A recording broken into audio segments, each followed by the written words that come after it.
अपना भगवान उदाहरण दे रहे हैं। मैं नहीं भाग रहा हूं, मैं झंझटों में फंसा हुआ हूं। हमारे महाराज जी कहते थे झंझटों से भाग जाना हर लोग बताते हैं, पर झंझट से बच के रहना, झंझट में बच के रहना संतों से सीख जाएं। झंझट से भाग जाना तो हर कोई बताता है, पर झंझट में बच के रहना। अंदर ही जैसे कमल रहता है पानी में, कमल भीतर ही रहता है, पानी के अंदर ही सब कुछ होता है उसका, लेकिन पानी की बूंद कमल की पंखुड़ी पे डालो तो कमल की पंखुड़ी को गीला नहीं कर पाते। पूरा जीवन कमल का पानी के अंदर बीतता है, लेकिन पानी का असर कमल पे नहीं होता कभी। तो बोला संसार को में ऐसे ही रहना चाहिए कि संसार के भीतर हम रहें, हमारे भीतर संसार ना रहे। यही रहने की कला है, यही आर्ट ऑफ लिविंग है। तो भगवान कहते मेरे लिए तो कोई कर्तव्य नहीं है। और दूसरी भगवान बात कहते मेरे लिए कोई अप्राप्त भी चीज नहीं कि तेरे को मैं जिता करके तेरे से कोई आधा राज्य मांग रहा हूं, कोई मैं कमीशन एजेंट हूं, कोई मैं दलाल तो हूं नहीं कि तू मेरे को थोड़ा बहुत कुछ दे देना, मेरी द्वारिका में काम आएगा। वो भी मुझे चाहिए नहीं, तेरे से तो बहुत ज्यादा मेरे पास है। मेरी नारायणी सेना ही लड़ रही है सामने से, मैं तेरे से क्या मांगूंगा। एक तरफ सेना, एक तरफ मैं हूं, मेरे से ज्यादा विकट परिस्थिति किसकी होगी, मुझे अपनी सेना के सामने ही से युद्ध करना पड़ रहा है। आप देखो, एक तरफ मेरी आर्मी और एक तरफ राजा, क्या पॉलिसी रही होगी उस समय की। एक तरफ राष्ट्रपति है और एक तरफ सेना है उस देश की। आप विचार करके देखो, महाभारत की जैसी स्थिति शायद दुनिया में कभी नहीं हुई। भगवान जिसकी लगाम पकड़े बैठे हैं, और अर्जुन को भी कोई शक नहीं है। मजे की बात, अब का आदमी बोले कि मेरे बच्चे, कोई कहे कि मेरी आर्मी उधर से लड़ेगी तुम्हारे दुश्मन की तरफ, मैं तुम्हारी तरफ से, आदमी कहेगा पागल हो, आप आर्मी को सामने की तरफ भेज रहे हो, आप मेरी तरफ से लड़ रहे हो, कितनी गारंटी आप मेरे को जितवाओगे। लेकिन अर्जुन बिल्कुल शक नहीं करता है। भगवान कहते हैं कि मेरे पास कोई भी चीज अप्राप्त नहीं है। कितनी सुंदर बात भगवान कहते हैं, मुझे कुछ भी नहीं चाहिए अर्जुन। मेरे लिए ना तो कोई कर्तव्य कर्म बचा है और ना कोई अप्राप्त चीज बची है, दोनों ही नहीं है। हम भाई कर्म करते हैं पूरे जीवन में, हम जो भी कर्म करते हैं, विचार करने जैसी बात है। जो चीज हमारे पास है वो हमारे पास सदा रहे। जैसे घर है, अब घर का मॉर्गेज भरते हैं, मॉर्गेज भरने के लिए पैसा चाहिए तो हमें जॉब करनी पड़ती है। तो घर है इसलिए जॉब करनी पड़ती। कई लोग बताते हैं भाई घर लिया पंडित जी, जॉब तो चाहिए, नहीं तो फिर मॉर्गेज कैसे जाएगा, बैंकरप्सी हो जाएगी। तो जो चीज हमारे पास है उसको मेंटेन करने के लिए, और जो नहीं है उसको पाने के लिए, ये दो चीजों के लिए कर्म किया जाता है सारा जीवन। सारे जीवन का केंद्र, सेंटर इन दो चीजों के लिए ही होता है। जो नहीं है उसको पाना है, जो है उसको संभालना है। भगवान श्री कृष्ण कहते हैं अर्जुन, मेरे लिए ना तो कुछ अप्राप्त है और ना ही कोई ऐसी चीज है जिसको मैं पाना चाहूं और नहीं मिले, और ना ही मेरे लिए कोई कर्तव्य बचा है कि मुझे ऐसा करना ही चाहिए। दोनों चीजें मेरे लिए नहीं है अर्जुन। फिर भी मैं कर्तव्य कर्म करता हूं, फिर भी मैं इस दुनिया में लगा हुआ। बाकी तेरे लिए तो भी पूरी जीवन पड़ा है, तेरे लिए तो। और शास्त्रीय भाषा में देखा जाए तो जब तक परमात्मा ना मिले, जब तक आत्मज्ञान ना हो, जब तक सेल्फ रियलाइजेशन ना हो जाए जीवन में, तब तक हमारे लिए पाना शेष बनेगा। चाहे हम दूसरी कितनी ही चीज जोड़ लें जीवन में, कितना ही हमारे पास धन आ जाए, कितना ही बड़ा मकान हो, कितनी बड़ी पद प्रतिष्ठा, जॉब, नौकरी, सब कुछ हो, जब तक हम अपने आप को नहीं ढूंढ लेते, जब तक खुद का पता नहीं है, जब तक खुद की कोई जानकारी, खुद हम अपने आप से जब तक नहीं मिले, तब तक बाकी मिलने वाली चीजें हमारी व्यर्थ हैं। परमात्मा जब तक नहीं मिल जाता, आत्मा जब तक नहीं मिल जाती, मैं मेरे से जब तक नहीं जान पहचान हो जाती, तो बाहर की जान पहचान झूठी है। अर्जुन से भगवान ये इस माध्यम से कहीं ना कहीं ये वेदांत भी बता रहे हैं, अर्जुन तेरे लिए तो बहुत कुछ पाना बाकी है, तेरे लिए तो अभी बहुत कर्तव्य कर्म बाकी है। अभी तो तूने युद्ध करना एक तेरा क्षत्रिय धर्म है, फिर अनासक्त होना पड़ेगा, फिर तुझे अपने आप को जानना पड़ेगा। अभी तो तेरे लिए तो पूरा जीवन पड़ा है, अभी कई जन्म लगने वाले हैं तेरे लिए कर्तव्य। तू इतनी जल्दी भाग जाएगा, इतना अधूरा। पता नहीं ये छोटी सी गलती तेरे को वापस कितने हजारों जन्मों में वापस ले जाए। जब तक हम खुद को नहीं जान लेते, तब तक इतना तो पक्का है कि अभी हम बिल्कुल खाली हाथ हैं, क्योंकि जो भी हमें मिला है वो यहीं छूट जाने वाला है। खाली हाथ ही जाने वाले हैं, तो अंतिम में जब छूटना ही है तो इसका मतलब उसकी जानकारी पहले से हो जाए। इसलिए कहते हैं आत्मज्ञान ही सबसे बड़ा धन है, आत्मज्ञान ही सबसे बड़ा सम्मान है, आत्मज्ञान ही सबसे बड़ा ज्ञान है, बाकी सब अज्ञान है, बाकी सब अंधकार है। अंदर का प्रकाश जिसने नहीं देखा, बाहर की कितने ही सूर्य की लाइटों में वो बैठ जाए, उसको कोई फर्क नहीं पड़ेगा।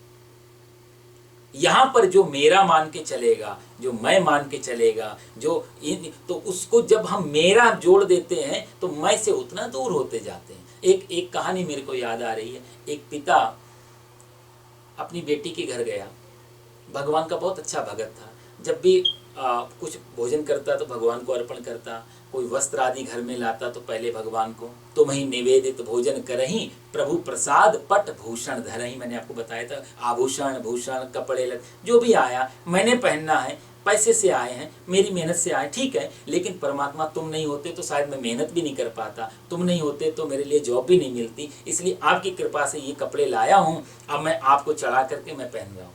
तो इस इतने अच्छे भाव से वो जीवन को जीता था, काम सब करता था, दुकान चला रहा है, कपड़े ला रहा है, आभूषण ला रहा है, घर बना रहा है, लेकिन सब परमात्मा से जोड़ करके कहता था सब कुछ तेरा है प्रभु, सब कुछ तेरा। पूरा जीवन न्यौछावर कर दिया था। एक दिन वो पिता अपनी बिटिया के घर गया,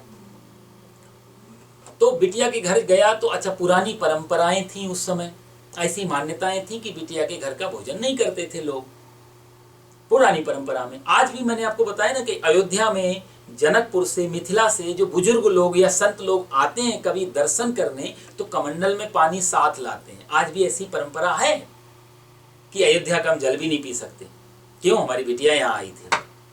ऐसा भाव था उन लोगों की। अपनी, देखो हर आदमी का अपना अपना एक भाव होता है, भाव ही मुख्य होता है, वो दोष कारक वहां तर्क का विषय नहीं होता। भाव में, प्रेम में, श्रद्धा में तर्क काम नहीं करता। मैंने आपसे कहा ना, मजनू से 1000 बार कहा सम्राट ने कि लैला को छोड़ दे, इससे अच्छी स्त्रियां तेरे को मिल जाएंगी, इसमें क्या रखा है। तो मजनू ने क्या कहा था, सम्राट लैला में क्या है, लैला का सौंदर्य क्या है, इसके लिए तुम्हें मजनू की आंख चाहिए, तुम्हारी आंख से नहीं दिखेगा लैला का क्या सौंदर्य है। तो प्रेम के पंथ में सदग्रंथ बदल जाते हैं, मान मर्याद के कानून भी टल जाते हैं। जहां प्रेम हो, जहां भावना हो, वहां कानून तर्क काम नहीं करते। ये पिता का अपना भाव पहुंच गया बिटिया के यहाँ, बोला बिटिया के यहाँ भोजन नहीं कर सकता हूँ। बिटिया ने थाली सजाई, भोजन लेकर के आई, बेटी मैं भोजन नहीं करूंगा, तुझे तो मालूम है। बिटिया को अच्छा नहीं लगा, अच्छा पिताजी चलो, बोला नहीं मैं लेके के आया हूँ, थोड़ा उसी को जलपान कर लेता हूँ, कोई बात नहीं, भोजन नहीं करूँगा। तो बेचारा आधा पिता जो भी लेके आया, रास्ते में कुछ खा लिया था, थोड़ा सा बचा था, खा के लेट गया, विश्राम में गया। हरिओम हरिओम हरिओम हरिओम, बहुत भगत बहुत अच्छा था भगवान का। जैसी रात को सोया, 12 बजे रात को, भगवान बहुत उदास, सपने में प्रकट हो गए भगवान, बहुत उदास। मैंने आपसे कहा थोड़ी देर पहले, भक्त से गलती भी हो तो भगवान वहां पहुंच जाते हैं गलती सुधारने के लिए। बस एक बार शरणागत, एक बार समर्पण की भावना आ गई, प्रभु मैं तेरा। कबीरदास कहते हैं ना, मुझे तो आप अपने दरवाजे का कुत्ता बनवा लो भगवान, कम से कम रोटी टुकड़ा तो मिलेगा तुम्हारे नाम का, मैं तो तुम्हारे द्वार का कुत्ता बनने को तैयार हूं। इस समर्पण की भावना है। अब रस्सी तुम्हारे हाथ में, जिधर तुम ले जाओ। पिता रात को सोया, 12 बजे भगवान सपने में प्रकट हुए और भगवान बहुत उदास। पिताजी ने उन्हें पूछा कि आप प्रभु क्यों उदास हो। भगवान बोले तुमसे, तुम्हारे कारण। मैंने क्या गलती कर दी। भगवान बोले तुमने गलती कर दी, मुझे बहुत बड़े धोखे में रखा तुमने, मुझे नहीं मालूम, इतना बड़ा झूठ बोलते रहे तुम, इतना जीवन, 60 साल की उम्र हो गई, अभी तक तुम मेरे को झूठ बोल, और मैं तुम्हारी प्रेम भावनाओं में झूठ सहता रहा, ये मान करके सच बोल रहे। आज मुझे पता लगा कि तुम गलत और सत्य और धोखेबाज हो। हाथ जोड़ने लगा, आंखों से आंसू झरने लगे। बताओ तो सही प्रभु क्या गलती हुई। भगवान कहते थे तू प्रार्थना में हमेशा कहता है तुम्हें ही निवेदित भोजन करई, त्वदीयम वस्तु गोविंदा ब्रह्मार्पणम ब्रह्म हवे। सब कुछ प्रभु तुम्हारा है, सब कुछ तुम्हारा है, जो कुछ शरीर भी तुम्हारा है। आज मुझे पता लगा कि यहाँ तेरी बेटी का है, वहां तेरा है, ना वहां मेरा है, ना यहाँ मेरा है। मेरा तो सिर्फ तू पराया ही है, हमेशा तू जो बोलता रहा झूठ। यदि तुझे मालूम होता सब कुछ तुम्हारा है तो इस बेटी के घर में क्यों कहा कि ये बेटी का है। इतने से, इतनी समर्पण में ये भाव।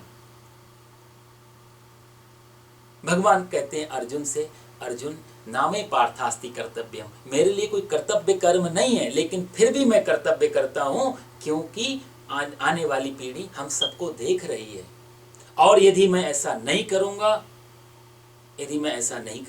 अर्जुन, तो ये सृष्टि, ये प्रकृति नानवाप्त मवाप्तव्यम वर्त एव च कर्मणि, यदि ऐसा मैं नहीं करता हूँ तो ये प्रकृति नष्ट भ्रष्ट हो जाएगी।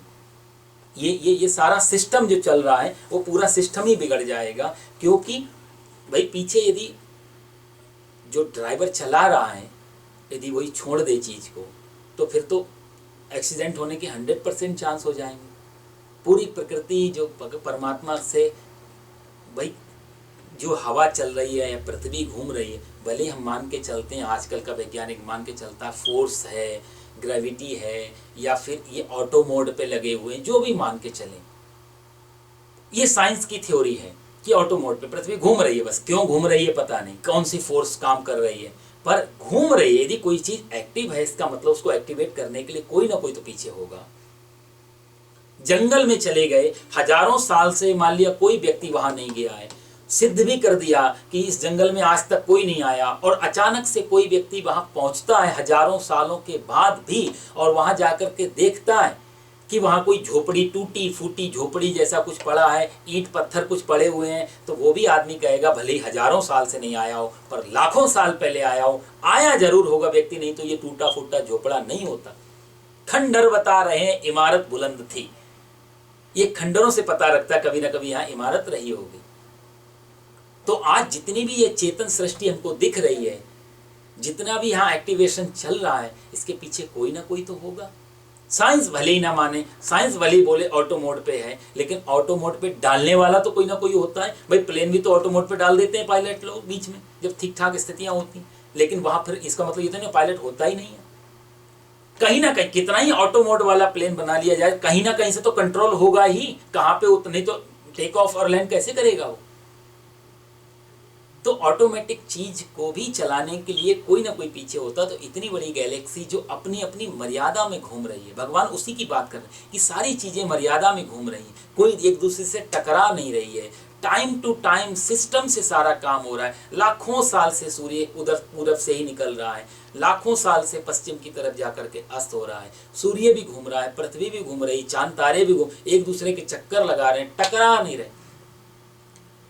और जब जिसको टकराना है उसके लिए भी व्यवस्था कर रहे हैं, जिसको हम ब्लैक होल बोलते हैं कि तारा पूरा हो गया, टकरा गया, खत्म हो गया, ब्लैक होल बन गया। वो भी एक सिस्टम है परमात्मा का, प्रकृति का बनाया हुआ। चाहे हम प्रकृति बोलें चाहे परमात्मा बोलें, धर्म ने सदा परमात्मा कहा, विज्ञान ने सदा प्रकृति कहा, इतना ही अंतर है। नाम हमने अलग अलग दे दिए, पीछे एक चीज तो स्वीकार करनी पड़ी, चाहे फोर्स स्वीकार करो चाहे शक्ति स्वीकार। शायद बोलते हैं सब जगह शक्ति है, या देवी सर्वभूतेषु शक्ति रूपेण संस्थिता नमस्तस्यै नमस्तस्यै नमस्तस्यै नमो नमः। सारी दुनिया को चलाने वाली शक्ति। शैव शक्ति को मान के चलते हैं, वैष्णव विष्णु को मान के चलते हैं, वेदांत ब्रह्मज्ञानी ब्रह्म को मान के चलते हैं, विज्ञान उसी को फोर्स मानता है। किसी ना किसी चीज को पीछे स्वीकार करना पड़ता है। भगवान श्री कृष्ण उसी के बारे में बात करते हैं कि अर्जुन, ये जो सारा सिस्टम है, ये पूरी प्रकृति है, इसको मैं वर्ण संकर करने वाला हो जाऊं। तू जो बोल रहा था तेरे युद्ध करने से वर्ण संकरता पैदा होगी, यदि अर्जुन मैं युद्ध नहीं करूं, ये जो युद्ध, ये भी भगवान के लिए तो युद्ध ही है पूरा। यदि ऐसा युद्ध मैं ना करूं, मैं यदि कर्तव्य ये सब कर्मों को छोड़ दूं, मेरे लिए नहीं करने लायक है फिर भी, तो ये पूरी सृष्टि ही वर्ण संकर हो जाएगी। वर्ण संकर के बारे में बहुत सारी बातें आती हैं। देखो, वर्ण संकर भी दो तरीके का होता है। हमारी भारतीय संस्कृति में कहा गया कि वर्ण आदि की व्यवस्था मैंने आपको बताई, एक वर्ण दूसरे वर्ण से विवाह करेगा तो उसी वर्ण की आत्मा, उसी वर्ण का संतान घर में आएगी, और ये वैज्ञानिक प्रूफ था। ये तो अब ये किसी को मैं प्लेटो को आपने नाम सुना होगा। प्लेटो ने भी इस बात को कहा है कि एक बुद्धिमान प्राणी को खोजो, एक बुद्धिमान स्त्री को खोजो, दोनों का मिलाप होकर जो संतान पैदा होगी वो भी बहुत बुद्धिमान होगी। 99% उसने दिए थे। शक्तिशाली महिला हो, शक्तिशाली पुरुष हो, जिसको हमने क्षत्रिय कहा, क्षत्रिय वर्ण कहा, जो बुद्धिमान उसको हमने ब्राह्मण वर्ण कहा। तो यदि शक्तिशाली महिला भी शक्तिशाली होगी अंदर और बाहर से, झांसी की रानी की तरह, गार्गी की तरह, इनकी तरह जो तेजस्वी शक्तिशाली महिलाएं हैं और वो शक्तिशाली पुरुष के साथ में यदि विवाह कर लेती हैं, उनसे जो संतान पैदा होगी वो भी शक्तिशाली होगी, जिसको हम क्षत्रिय बोलते हैं। यही वर्ण का दोष था कि ब्राह्मण क्षत्रिय में ना जाए, क्षत्रिय वैश्य में ना जाए, वैश्य शूद्र में ना जाए। यही कारण के लिए हायरार्की वाले रूल में नहीं था, बड़े छोटे के कारण नहीं। मैं कई बार आपसे कह चुका हूं, ये हायरार्की में नहीं है, ये वर्टिकल नहीं है, हॉरिजॉन्टल था। सब समान थे, लेकिन वर्ण व्यवस्था का कारण ये था कि क्षत्रिय एक सारा जीवन लड़ाई झगड़े शक्ति का प्रतीक था। यदि ऐसे घर में ऐसे ही क्षत्राणी जैसी महिला आएगी, माता कुंती कहती है ना, भगवान बार बार अर्जुन को जो कौंते कहते हैं याद दिलाते हैं। कुंती ने भगवान श्री कृष्ण से कहा था कि क्षत्राणी गर्भ धारण करती है जिसके लिए वो समय आ गया है। मेरे बेटों को बोलना कि भली मर जाना, मुंह मत दिखाना, बिना लड़े युद्ध करो। तो ऐसी क्षत्राणी जब क्षत्रिय के साथ रमण करेगी और वहां से जो संतान पैदा होगी, वो संतान क्रॉस ब्रीडिंग नहीं होगी।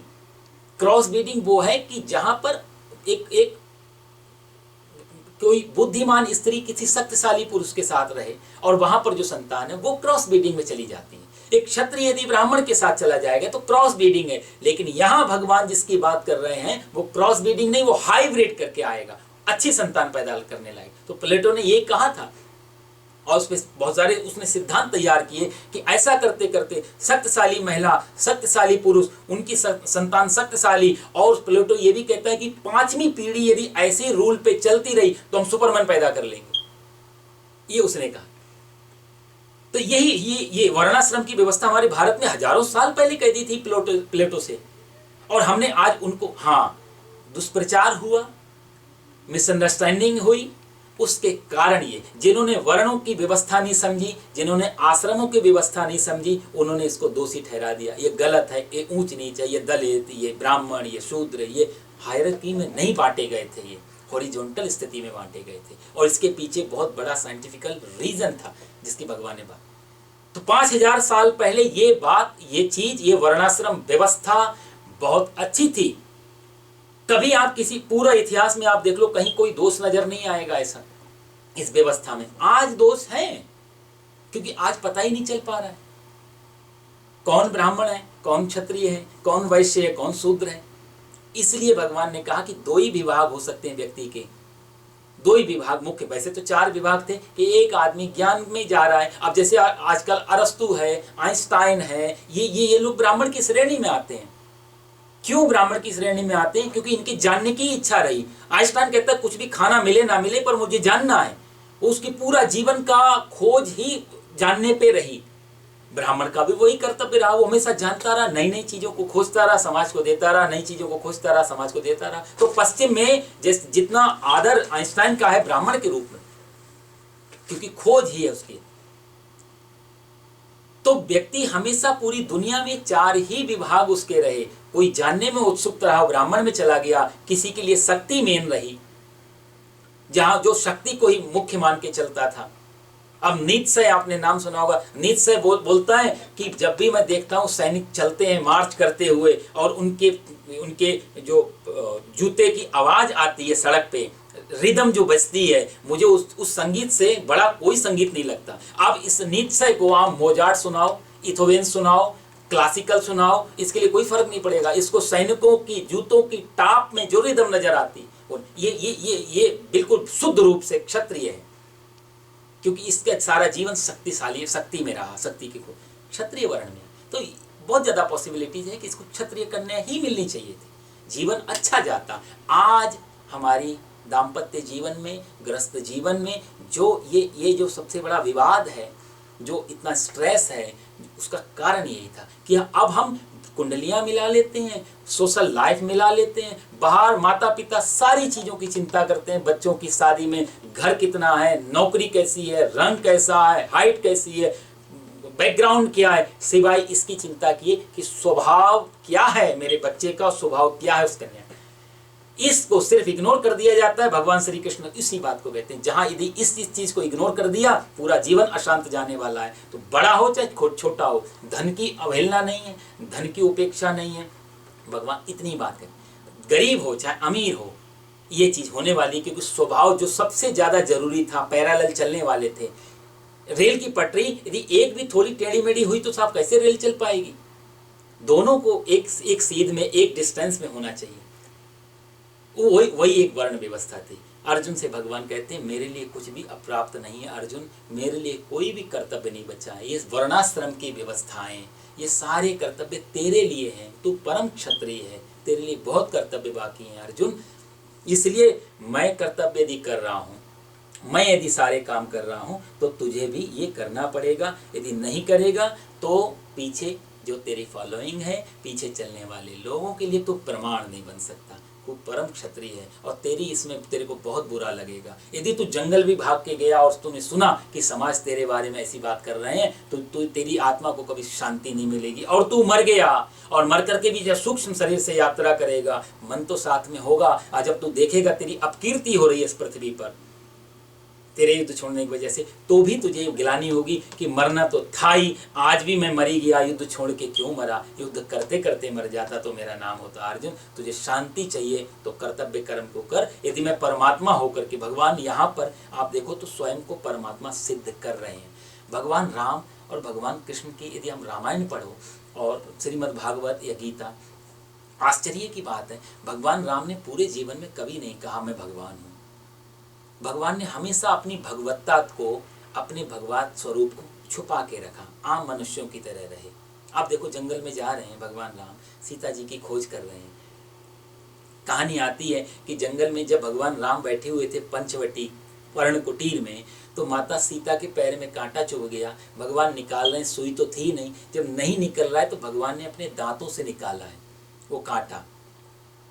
और वेणी जो चोटी, माता सीता की चोटी में फूल लगाते हैं, आम इंसान की तरह बिल्कुल व्यवहार कर रहे थे। इतना आम तरीके से व्यवहार कर रहे थे साहब कि वहां रहने वाले साधु महात्मा जो सैकड़ों सालों से तपस्या कर रहे थे, उनके मन में भेद आ गया। अरे हम भी शादी कर लेते तो कितना अच्छा सुख भोगते, देखो राम सीता कितनी अच्छी जोड़ी लग रही, हमारी भी शादी होती। इतना अच्छा अभिनय साहब, अभिनय इतना ज्यादा दमदार था कि अच्छे अच्छे ऋषियों की बुद्धि में भ्रम आ गया। भगवान श्री कृष्ण का अभिनय था कि जब मनसुखा के मुंह की कड़ी पीने लगे तो ब्रह्मा जी भी मोहित हो गए और सारे ग्वाल वालों को चुरा के ले गए। साधु महात्माओं के मन में भेद आ गया, हम भी शादी करते तो जीवन बहुत अच्छा जाता। भगवान ने कहा वो गलत संदेश चला गया, गलत व्यक्ति के चला गया। मैं तो मनुष्य लीला इसलिए कर रहा हूँ कि मनुष्यों को शिक्षा दूं, यहाँ तो संदेश उल्टा पड़ रहा है। साधु महात्मा भी हमारे पीछे आने के चक्कर में इनको शिक्षा देनी पड़ेगी। तो जब माता सीता का अपहरण हो जाता है, भगवान राम रो रहे हैं वहां पर जोर जोर से, हे खग हे मृग मधुकर श्रेणी तुम देखी सीता मृग नयनी। अरे पेड़ पौधों, अरे वृक्ष लताओं, अरे जंगल पहाड़ों, तुमने कहीं मेरी सीता देखी? ऋषियों ने कहा कि ये रोने की आवाज कहाँ से आ रही है? उन्हीं में से एक संत ने कहा महाराज वही रो रहे हैं जिसके लिए जो अभी थोड़ी देर पहले बालों में फूल लगा रहे थे और आप कह रहे थे हमारी भी शादी होती तो बहुत अच्छा लगता, वही रो रहे हैं। क्यों रो रहे हैं? बोला उनकी तो कोई चुरा के ले गया इसलिए रोना पड़ रहा है। साधु महात्मा बोले अरे तो रोना भी पड़ता है? बोला महाराज रोने वाले किराए पे थोड़ा